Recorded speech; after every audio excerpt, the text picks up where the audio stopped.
Muito bem, olá, bom dia, boa tarde, boa noite, não sei qual o momento, o dia que você vai estar e nem a hora que você vai estar vendo, assistindo. Então, que Deus abençoe a sua vida, paz e graça da parte do nosso Senhor e Salvador Jesus Cristo. Eu sou o pastor Leonilson. Eu queria deixar uma palavra de reflexão, uma palavra forte, palavra muito forte, mas se faz necessário, a gente falar aquilo que Deus coloca e ministra no nosso coração.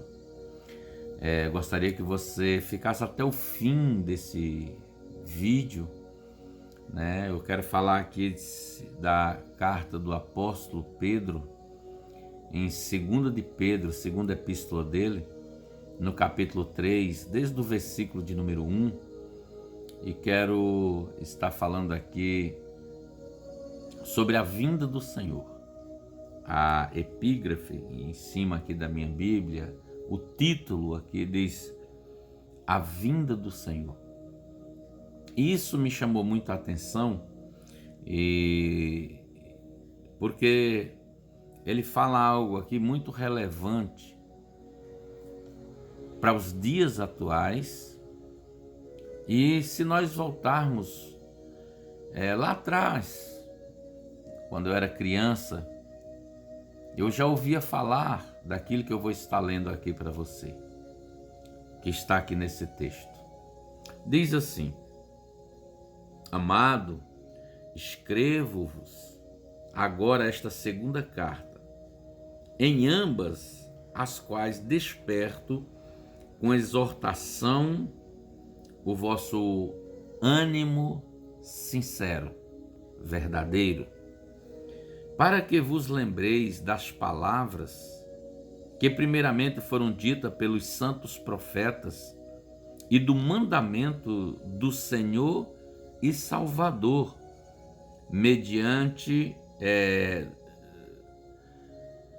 dos mandamentos do Senhor e Salvador, mediante os vossos apóstolos, Paulo, Tiago, Bartolomeu, os discípulos de Jesus, os apóstolos, Pedro, que é o autor da carta.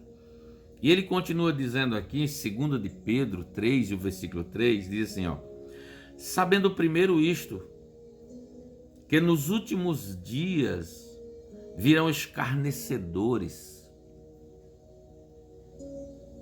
andando segundo seus próprios desejos, ou algumas traduções fala em concupiscência, que é a mesma coisa. Concupiscência ou desejos são concupiscências carnais, desejos carnais. E ele continua ainda dizendo, onde está a promessa da sua vinda? Eu, quando eu era pequeno, eu ouvia as pessoas dizerem: Jesus está voltando. Jesus está voltando. E aqui Pedro, ele diz assim, que tem algumas pessoas que dizem assim: aonde que está a promessa da sua vinda? Ora, desde quando eu era criança, eu ouvi dizer: Jesus está voltando. E a palavra de Deus, ela não mente, ela é inerrante, ela é poderosa. Se tem uma coisa que Deus não faz, é mentir. Ele não é filho do homem para que minta, e nem filho do homem para que se arrependa. Diria ele alguma coisa e não faria? Falaria ele e não cumpriria? Passará os céus e a terra, mas a palavra do Senhor, ela não há de passar. Tudo passa, mas a palavra de Deus, ela não vai passar, ela vai se cumprir. Então, quando eu era menino, eu sempre ouvia as pessoas dizer: Jesus está voltando. E tem muitas pessoas que dizem: pois é, mas eu também já vi isso, já ouvi falar isso desde quando eu era pequeno, desde quando eu era jovem, na minha juventude, na minha mocidade. Bem, eu tenho uma palavra para você nesta noite. Primeiro, quem morreu ontem, Jesus já veio. Para quem morreu, Jesus já veio. Não tenha dúvida disso, tá? E agora essa pessoa, ela vai ter que se encontrar com ele, com Jesus. Todos nós vamos nos encontrar com ele um dia, né? A palavra de Deus, ela é bem clara que o mar vai dar os seus mortos e assim sucessivamente. Todos nós vamos comparecer diante do tribunal de Cristo. E essa palavra, ela está latente no meu coração. Muitas vezes nós sabemos que a palavra de Deus, como nós que somos cristãos, católicos, evangélicos, né, crentes, né, nós sabemos que a palavra de Deus, ela não mente, e que o Senhor Jesus, ele também não mente. E aqui está falando da vinda dele. Só que eu quero seguir mais o texto ainda lendo, porque ele é um pouco extenso, mas eu quero que você entenda aquilo que eu vou passar para você nessa noite.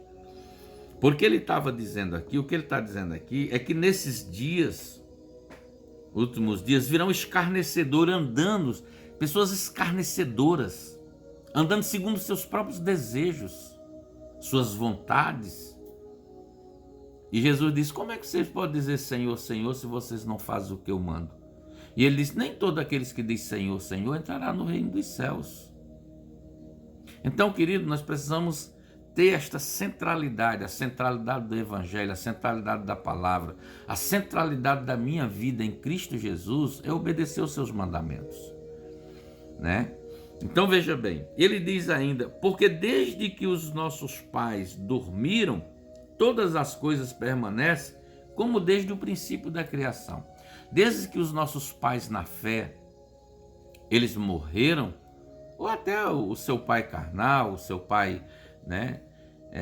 A coisa permanece, parece que é assim, as pessoas vão morrendo, geração vai, geração vem, como a palavra de Deus diz, mas Jesus vai voltar, isso é inevitável, que Jesus vai voltar, não tenha dúvida disso.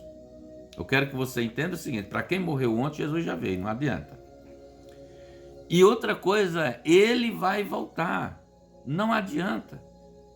Ele continua dizendo assim: eles, esses escarnecedores, voluntariamente ignoram isto. Há um tipo de ignorância espiritual que essas pessoas, por eles não ver algum sinal, ou eles acharem que eles estão corretos nas suas interpretações carnais, ou nos seus desejos, né, de escarnecer, de fazer as suas próprias vontades, eles acham que está tudo normal.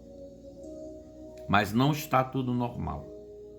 Não está tudo normal porque Jesus disse que nos últimos tempos ia haver fome, peste, guerra, nação levantando sobre nação, terremoto, maremoto em vários lugares. E nós não estamos vivendo isso, né? Parece que a gente não está vivendo isso.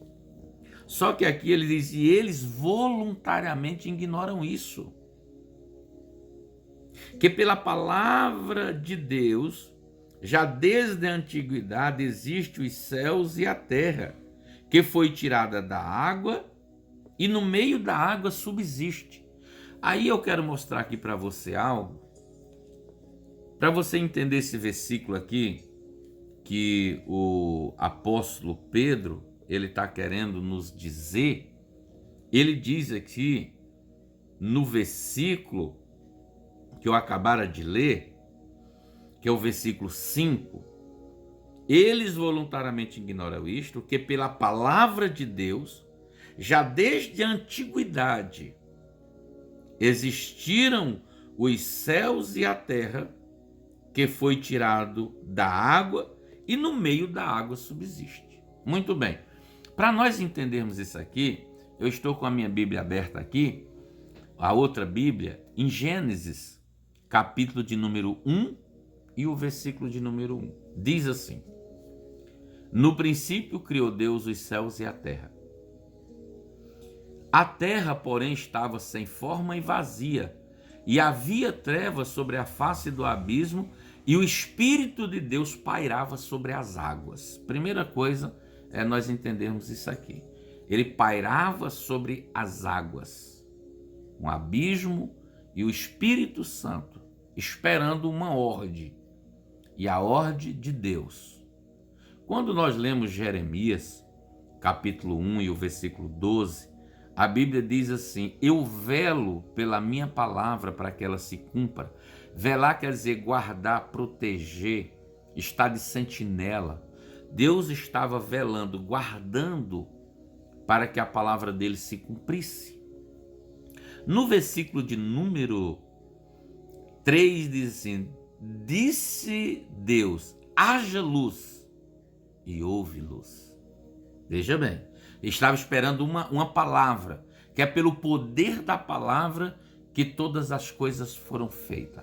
A palavra de Deus, ela tem poder para gerar, para curar. A palavra de Deus tem poder para criar. O Salmo 33, 9 diz: ele mandou e tudo se fez, ele ordenou e tudo veio a existir.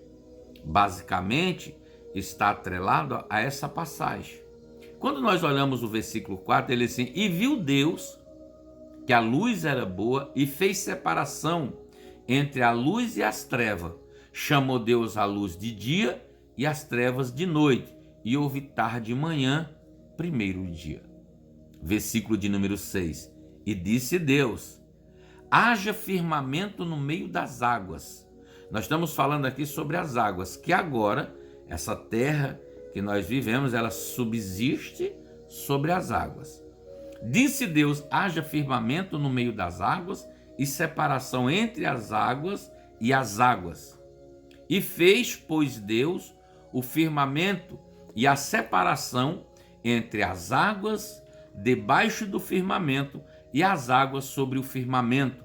E assim se fez, e chamou Deus o firmamento de céu. Esse firmamento Deus chamou de céu. Então o que ele fez? Houve tarde e manhã, segundo dia. Disse também Deus: ajunte-se as águas debaixo dos céus num só lugar, e apareça a porção seca. E assim se fez. Agora vem a terra, porção seca.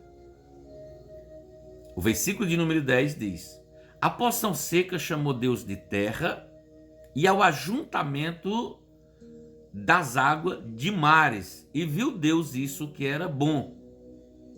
Até aqui. Então Deus, pela palavra de Deus, ele tirou a terra, composta hoje 20% de terra e 80% de água. E o que me chama a atenção é se nós vivemos numa proporção tão grande dos mares, por que as águas não invadem a terra? Por que ela não inunda a terra? Porque a palavra de Deus, ela sustenta todas as coisas. A palavra de Deus, ela tem poder. E Deus disse no livro de Jó: mar, você pode ir até a margem da praia, mas de lá você não vai passar. Veja que o mar, ele se empola, impetuoso, arrogante, né? Mas ele não passa. A onda quebra e volta. Porque a palavra de Deus, se você olhar, a terra, ela gira em torno do sol. Não é o sol em torno da terra. Ou seja, a terra, ela está solta no meio da galáxia pela palavra de Deus. É a palavra de Deus que sustenta. Entendeu, irmãos? Então nós estamos vivendo algo tão real, assim como 2 e 2 são 4. Assim como 2 e 2 são 4. Quando nós começarmos a ler aqui novamente, o versículo de número 6 diz: pelas quais coisas pereceu o mundo de então, o mundo antigo, coberto com água do dilúvio. Veja bem, aquela água do dilúvio, ela veio sobre a terra e cobriu a terra. Ele está fazendo aqui, né, um paradoxo. Ele está fazendo aqui uma simbologia, né? Então ele está dizendo assim: veja que assim essa terra, como foi tirado das águas, e a terra Deus chamou de porção seca, e as águas ele chamou de mares. E ele vai então nos dizer aqui que pelas quais pereceu o mundo de antigo, coberto pelas águas do dilúvio. Mas os céus e a terra que agora existem, pela mesma palavra, escute isso aqui, pela mesma palavra se reserva como tesouro e se guardam para o fogo até o dia do juízo e da perdição dos homens ímpios, dos homens maus. Por que ele está dizendo isso? Ele está nos alertando, ele está despertando, como aqui o apóstolo fala, exortando, despertando o vosso ânimo sincero. Há um despertar dessa letargia, dessa sonolência, dessa incredulidade, como a palavra de Deus ela diz aqui, esses escarnecedores que não acreditam. Mas como? Ora, se você ler Gênesis capítulo de número 6, você vai entender que ali fala do dilúvio.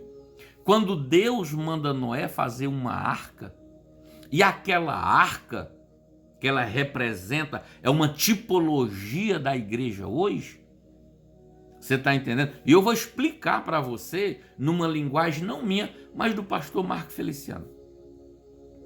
Então Deus manda fazer Noé fazer uma arca e coloca ali animais. E Noé foi um pregoeiro da palavra, pregou 100 e alguns anos e ninguém se importava. A palavra de Deus diz ali em Gênesis capítulo 6, se você quiser ler, pode ler, eles casavam, comiam, bebiam, casavam e davam-se em casamento. Na linguagem hoje, é dizendo assim, eu estou ficando. Você está namorando com fulano? Não, eu estou ficando. A linguagem não muda. Naquela época, eles casavam e davam-se em casamento. Hoje eu estou ficando. E a Bíblia diz que eles não quiseram saber da palavra de Deus, porque eram esses tais escarnecedores que não acreditavam no dilúvio, até que um dia começou a chover, Noé fechou a arca, fechou a porta da arca por fora, quem fechou foi o anjo, betumou ali por fora, e não tinha como a pessoa, ela simplesmente entrar. E foi 40 dias, 40 noites de chuva, e então a arca, ela se ergueu na água. Aí eu quero que você entenda uma coisa, você que não gosta de igreja, você que não gosta de pastor, você que acha que a vida que você está levando está correta, essa arca tem uma simbologia. Qual é a simbologia? Não é a minha linguagem, é a linguagem de um pastor chamado Marco Feliciano. Ele disse que naquela arca os animais eles estavam ali cagando, mijando, né? Defecando, para então falar uma palavra bonita, para não falar uma palavra pejorativa, para não dizer que a gente está falando uma palavra horrível, feia, né? Então vamos falar defecar, né, irmãos? Então o que acontece? E ali tinha pessoas que limpavam e subiam a escada, entendeu? Para jogar todas aquelas fezes e urina fora, porque tinha gente ali, mas tinha animais. Ninguém ia ficar ali com aquela caatinga toda, ia ficar. Só que aquela arca, ela representa a igreja, entendeu, irmão? Lá dentro pode estar fedendo, lá dentro pode estar catingando, entendeu? Só que quando se sobe lá fora, estava muito pior. Por quê? Porque a arca estava sobre as águas, mas havia muitos cadáveres em volta da arca putrificada. A caatinga era muito maior. Ou seja, você acha que dentro da igreja está ruim? Lá fora está muito pior. Você está entendendo? Se dentro da igreja está ruim, lá fora está muito pior. Não adianta. Tem muitas pessoas, irmãos, que pelo fato do achismo, ou achar que eles estão corretos, e desprezar os mandamentos de Deus, da palavra de Deus, você está entendendo, irmão? Vai vir o dilúvio, e vai pegar todo mundo com as calças na mão. Ele vai dizer aqui, e eu quero continuar lendo, para não ficar muito longo, mas eu gostaria que você ouvisse até o final. Isso é bom para o nosso elevo espiritual, é bom para o despertar, para nos alertar, para nos chacoalhar. E você pode ler na sua casa, você pode ler aí, na sua casa, este capítulo aqui, o capítulo 3, de 2 de Pedro, desde o versículo 1 até o versículo que eu vou ler aqui mais à frente. Ele continua dizendo ainda, no versículo de número 7, 3:7, mas os céus e a terra, que agora existem, pela mesma palavra se reserva como tesouro e se guarda para o fogo até o dia do juízo e da perdição dos homens ímpios. Os rebeldes, os ingratos, os ignorantes, os insensatos, né, irmãos? Os homens ingratos. O que é ser cristão para você? Para mim, ser cristão é a gente dar uma resposta ao sacrifício de Cristo, daquilo que ele fez na cruz do Calvário. É a Bíblia dizer que Deus nos amou, sendo ainda nós pecadores. É Deus investir na minha vida enquanto eu não conhecia esse Deus que eu conheço hoje. É Deus acreditar mais em mim do que eu acreditar nele. E não foi só comigo, foi com você também. Mas nós desprezamos, aliás, nós rejeitamos esse sacrifício que Jesus fez na cruz quando o Pai o aceitou. Quando Jesus disse, está consumado, ele disse, telestai, Pai, está consumado, a ti eu entrego o meu espírito. E ali, Jesus então entregou o seu espírito. Entende, irmãos? Então veja bem, nós estamos diante de algo muito profético, relevante, algo relevante para o dia de hoje, porque estamos vivendo isso hoje. Mas eu não vou para a igreja porque lá só tem pessoas que não prestam, as pessoas não me dão atenção, lá as pessoas... Bem, a igreja é feita de pessoas imperfeitas. A igreja não é para o perfeito. Jesus não veio para os sãos, Jesus veio para os doentes. É a palavra de Deus que diz em São Mateus. Então é o seguinte, Jesus ele veio para os doentes. A igreja é feita de pessoas imperfeitas.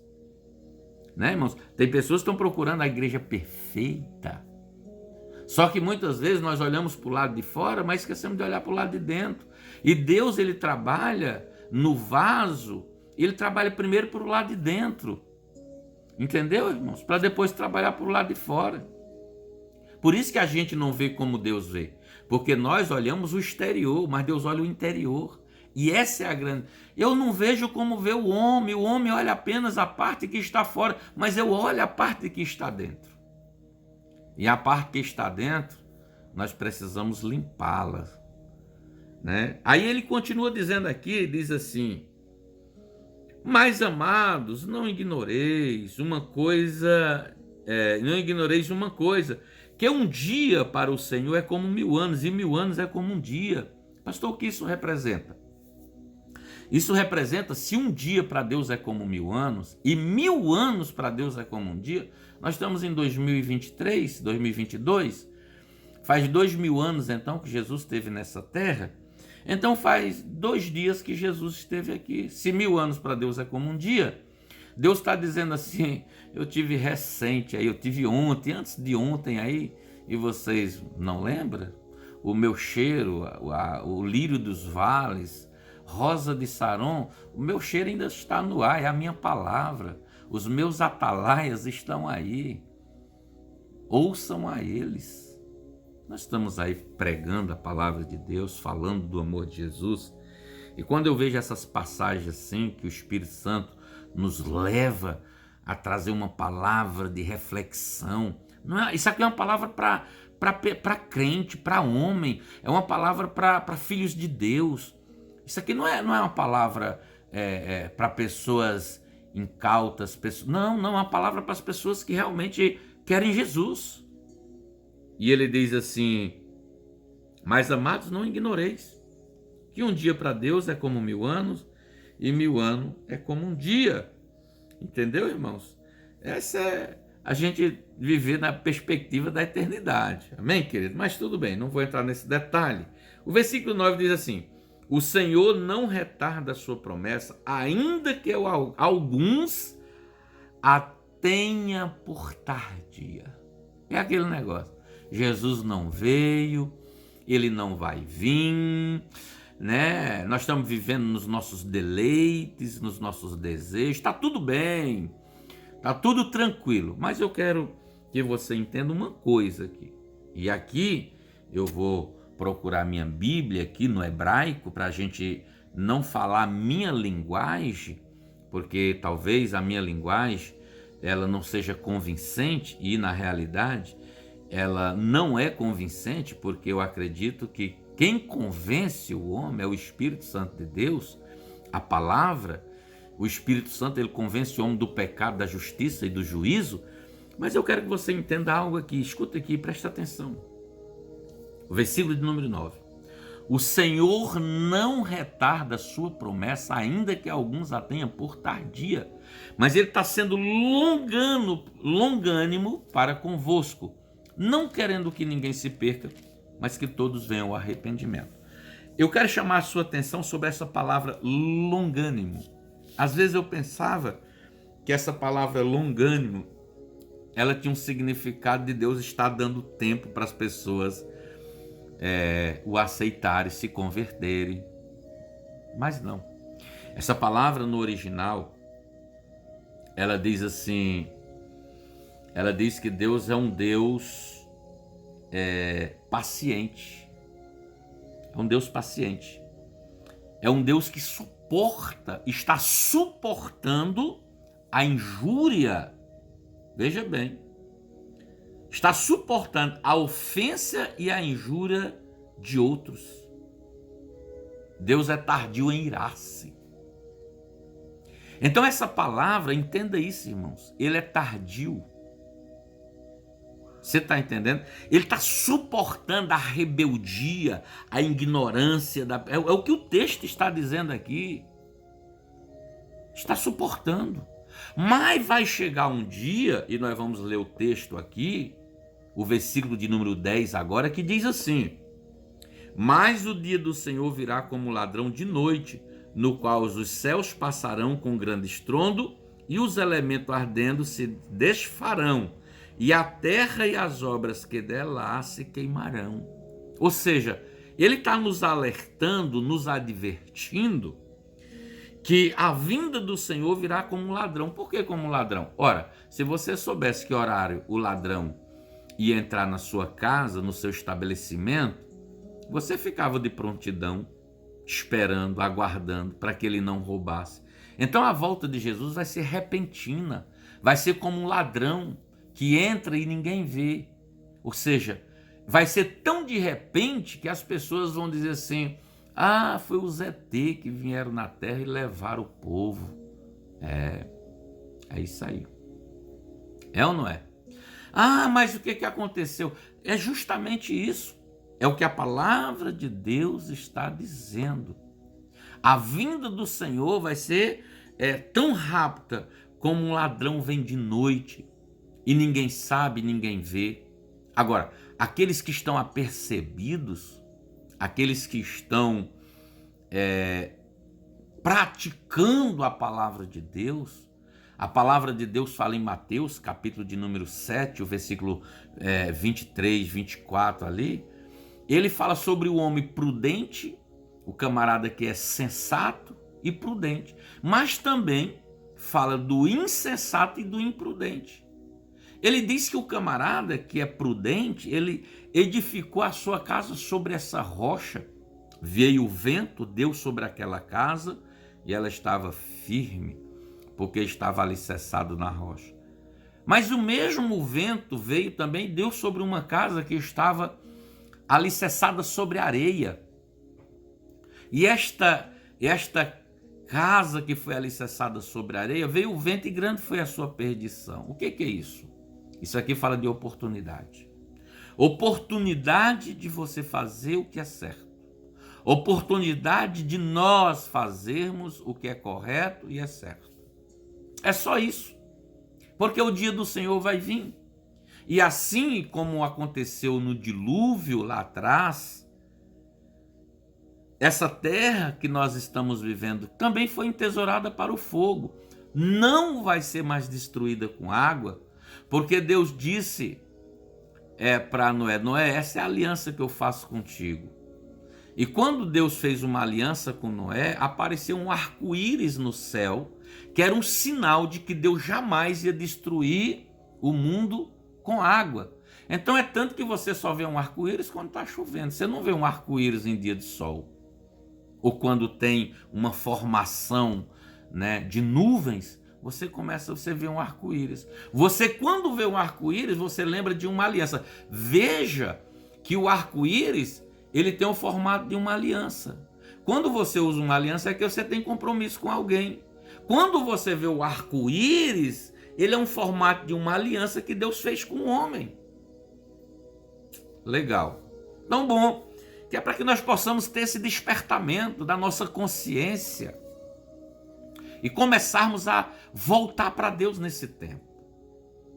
Né, irmãos? A palavra de Deus diz em Isaías 55, e o versículo de número 6, diz que buscai o Senhor enquanto está perto, né? Invocai enquanto se pode achar. Buscai o Senhor enquanto está perto, invocar enquanto se pode achar. Né, irmãos?